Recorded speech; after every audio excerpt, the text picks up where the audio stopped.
Hey, what's going on? It's Big for the One Sports Gaming here. Welcome back to episode number 3 of our Diamondbacks rebuild. We're in officially now season 2. As you can, if you guys haven't watched last video, we did sign Freddie Freeman. We also signed where'd he go? Marcus Stroman. He was the second one on my list, and I just totally didn't see him. But we have Blake Walton down the minors. But I definitely I will go into more in depth here in a minute. But as you see the lineup, Tim LaCastro, Geraldo Perdomo, Freddie Freeman, Eduardo Escobar, Ketel Marte, David Peralta, Carson Kelly, Nomar Mazara. And then our pitcher spot does look a little bit different without the DH. Cabot Ruiz will be our backup catcher, though he does have a potential. But because if Carson Kelly goes down, I'll at least have a decent bat on the bench, especially against lefties. Just a little bit lower of an overall than Carson Kelly. Kelly's got the better defense, but they're around the same bat already, besides Kelly being better against righties, but we shall see. We are good with scouts to get the upgrades. We just need to upgrade Central and West, but we can't really upgrade that this year. So we're going to be picking top of the order as well. Our budget's good as well, so we're good there. We're going to try to maybe upgrade, short and second, but I think we're mostly already good with that. Like Tim Castro will definitely go up there. And we also have Waylon James down the minor leagues, as well as like Bryce McClung. If we do need to make a trade, we can definitely do that. Third base, Eduardo Escobar. We also have Norm Williams as well. Short, we got Will Franco and, actually not Will Franco. He's a deep potential. But Mario Cortez, and as well as Luis Garcia. And we already also have Geraldo Perdomo,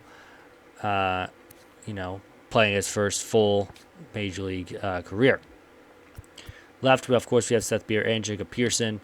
Center field, we'll have Christian Robinson, as well as Corbin Carroll and Alex Thomas as our outfielders. We need to call Blue Valley up to Double-A. I kind of like going through this just to make sure I got my people everywhere where they need to be, as well as Jesus Sanchez and Scott Villanueva. Of course, I can definitely get rid of pieces if I need to, be better at some places, like maybe a closer like Kirby Yates. We just signed him for 1 year if we're not doing well. So we will see what we can do.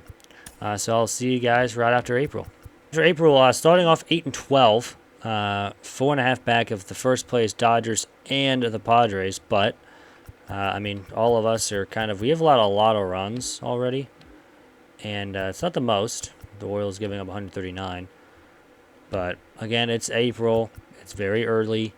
We can definitely see how we're doing. Like Pavin Smith did really good, and Blake Walton did pretty good. That's what I'm looking for him to do. He's already 76, 3 starts, 2 wins, 16 innings, 3 earned, 1 home run. Not too bad. Go ahead and get into the draft. I'll see you guys right after it.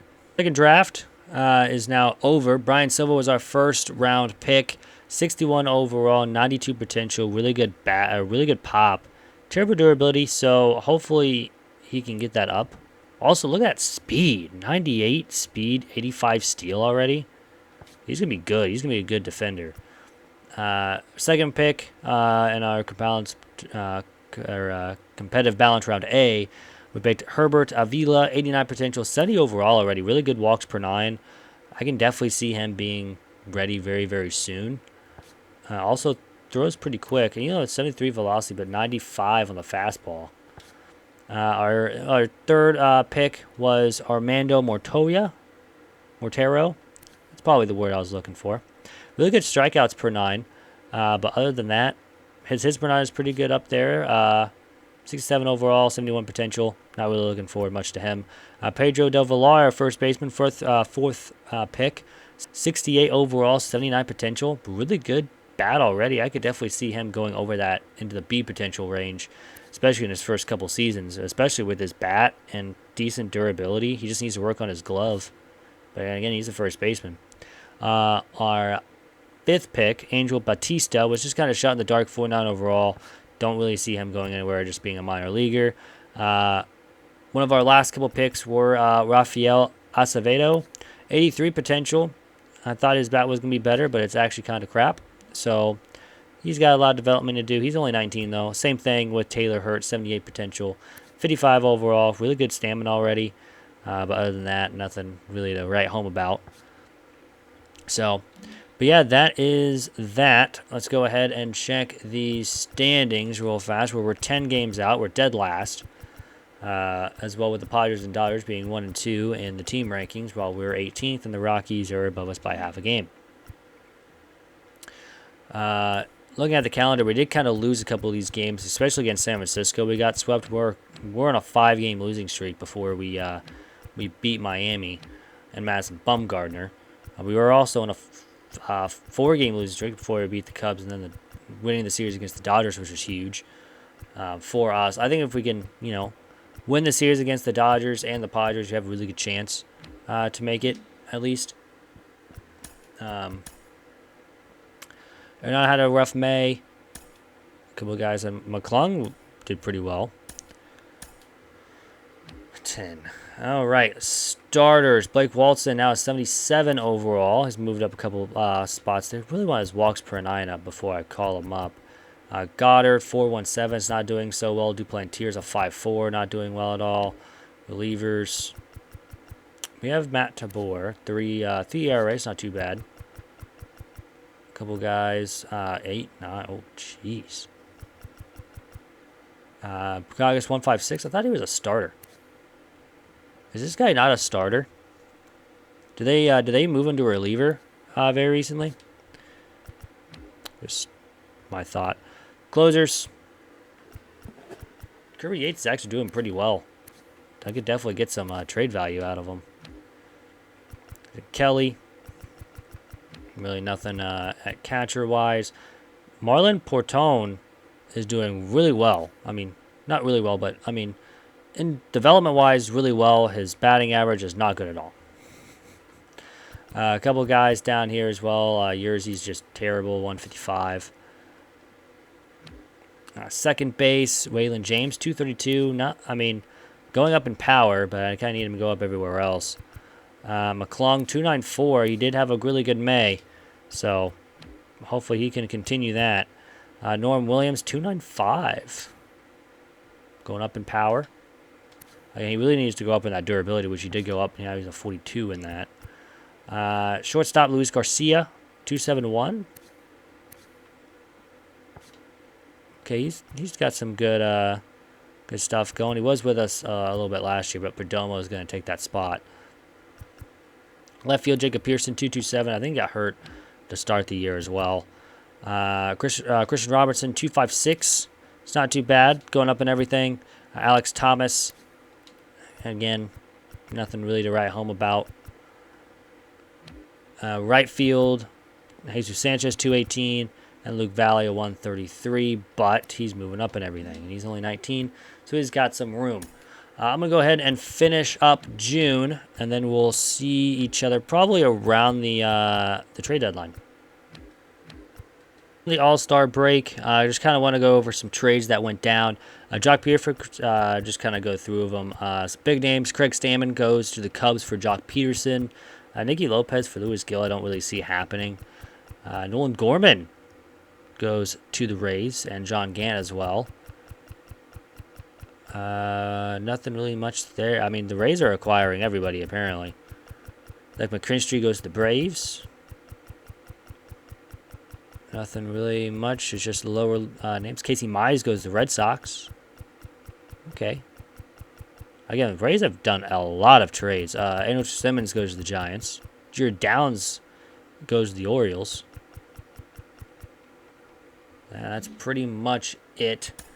I think now what we need to do is upgrade or update. Looking at our trade block, we got Freddie Freeman on there. He's batting 274. I know we're not going to be making the playoffs this year. Same thing with Kirby Yates, Marcus Stroman, and David Peralta. Most of the guys we signed last year, and then also David Peralta. He's on the last year of his deal. He's also going down. He's 34. So So we're planning on probably not keeping him around, especially if he wants $7 million.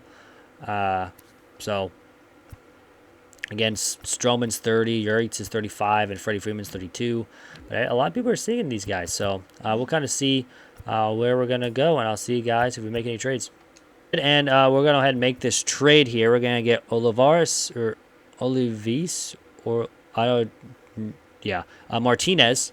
Let's just deal with that. Shortstop, 19 years old, 8 potential. He's a shortstop for Marcus Stroman. This is probably the best deal that we're going to get, so we're going to go ahead and take it. I'm also going to cut in here, and apparently Tyler Glasnow goes to the Royals for Jay Doe, Nick Prado, and Hunter Tan. Okay. Trade with the Orioles. We're going to go ahead and give them Freddie Freeman. We're going to pick up Marcus Brito, a second baseman, another 8 potential. He's 20 years old, as well as a shortstop of Taryn Vavara.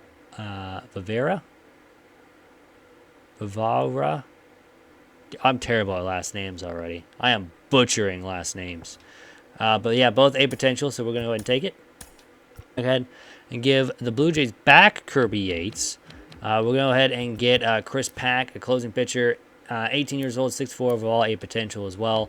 And then Jordan Groshans, shortstop, he's 21, B potential.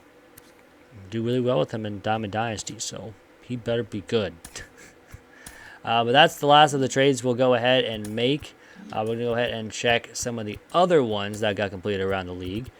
I'm going to go ahead and do trades. We're going to go back to where we left off.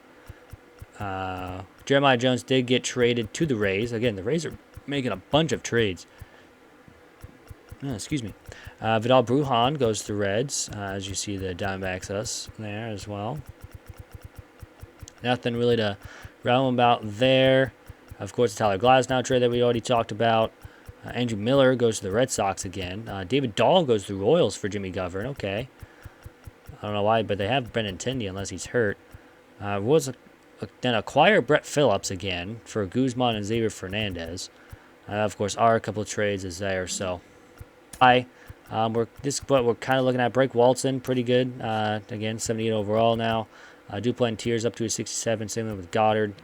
Relievers, again, not really much to write home about. Our reliever situation, our closer is now on Diego Ruiz, who has 2 saves. We also got Chris Pack, who will move up into Double-A here. Got a couple people now. First baseman now will be Christian Walker. We also have Portone, who has done really well so far this year down in the minor leagues, at least not with the bat, but with development-wise, he's doing really well. Second base, Waylon James, Bryce McClung. Now we have Marcus Brito. Again, we can definitely use these guys in trades if we need to upgrade anything in the roster. Norm Williams is down the injured list now. He did bat 250, so he was doing really well. But unfortunately, his season, has gone off the rails. Shortstops, we did get this guy. We'll move up into Double-A. And we're going to send this guy, Will Franco, down to Single-A. We also got Orvelis Martinez, who will move down to Triple-A. And then we'll go ahead and call up Luis Garcia. Jacob Peterson in the left. Center field. Christian Robinson's doing really well, 281. Corbin Carroll, 252. So those guys, I hope, will be in our outfield as mainstays, since our right fielders are looking not the best. I'm going to call up Luke Valey into Double-A, which will just send someone in our Double-A roster down. That's an outfielder. Like Nick Heath. Like the dude in real life. He's a super cool guy.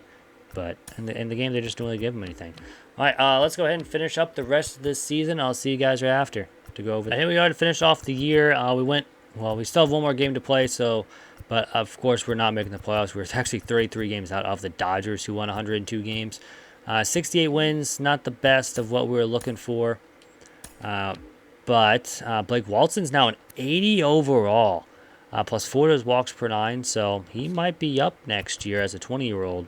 Really looking forward to that. Goddard got called up this year as well due to the September call-ups. Let's see, Duplantier went up to a 68. Goddard's now 69 overall. Relievers, Matt Tabor, Or Tabor is now 68. Kind of went up a lot in places, so that's good. 33 ERA. That's the highest I've ever. Of course, he only went in a third, but oh well. Other than that, nothing really to write home about.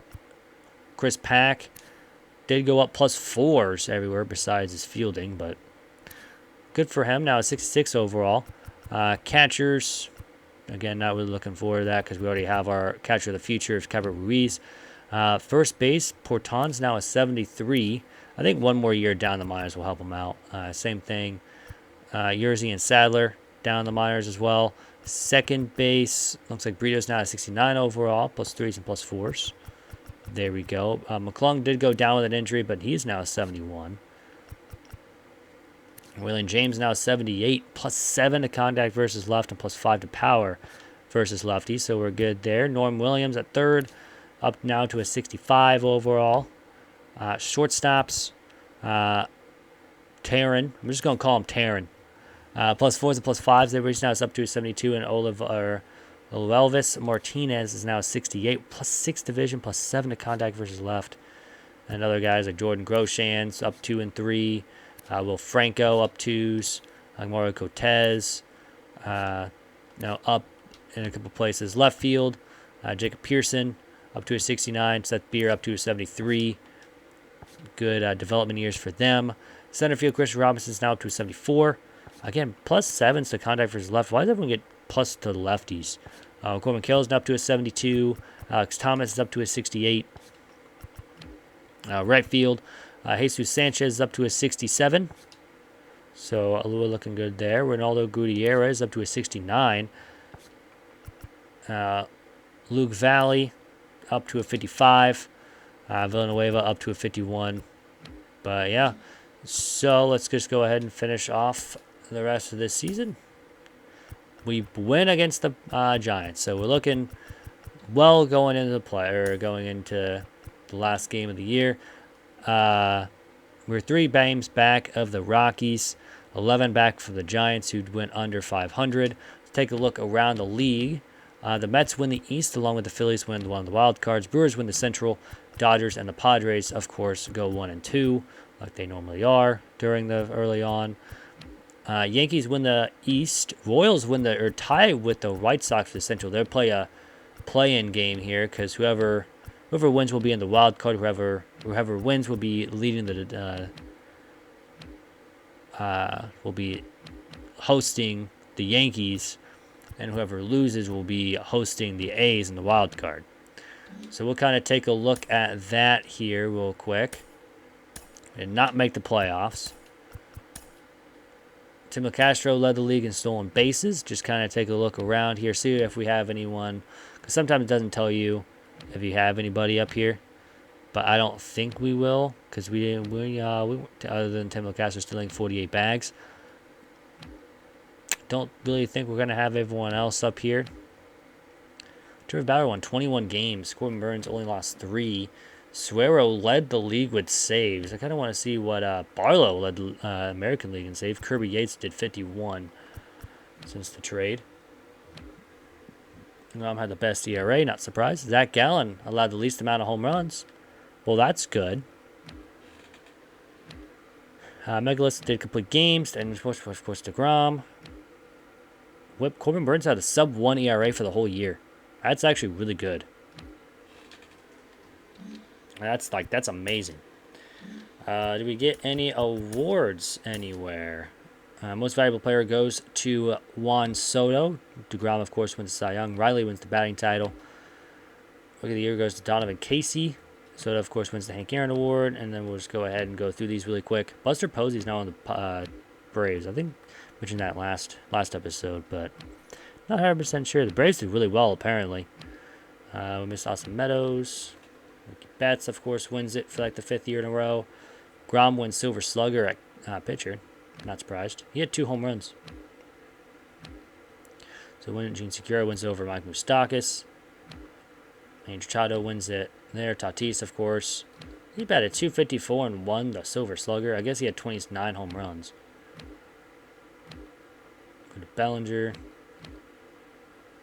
Post the MVP and then the World Series with Court Suzuki last year.